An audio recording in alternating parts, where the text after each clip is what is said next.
Tuloy na development sa ating after ng power natin, na testing pa natin, okay naman.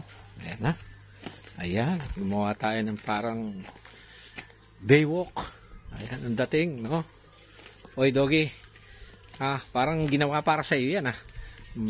Ayan, ano, so ayan ang ating, ayan si Sarex the Loverman. Ayan, ano, hanggang sa likod ng bahay. Ayan, so ganyan pagka gumagawa sa bundok, you have to design the house. Ayan, para pag yung tubig dito na aagos. Ayan. So ito namang nakikita yung mga interlocking na nakahiga na to. This is our cable line. Ayan, dyan hanggang mula sa solar powerhouse, didiretso ang power dito sa bahay. Ayan, ano, pasok ang power. Ayan, may linya diretso sa internet, sa electric pan muna.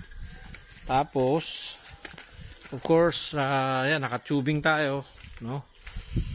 Siyempre, dahil na-testing na natin na pwede, it's time naman yung mga tao ma-enjoy din nila yung 12 volts na power.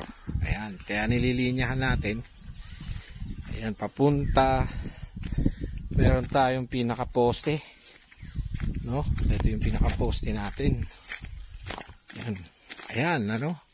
Ayan, dyan lalabas yan, diretso doon sa mga bahay ng mga tao. Ayan, para sila naman ay maka-enjoy din. Naantay ko lang yung kableng dumating. Ayan po. Thank you very much. So, till the next update, hopefully, makapagtanim na.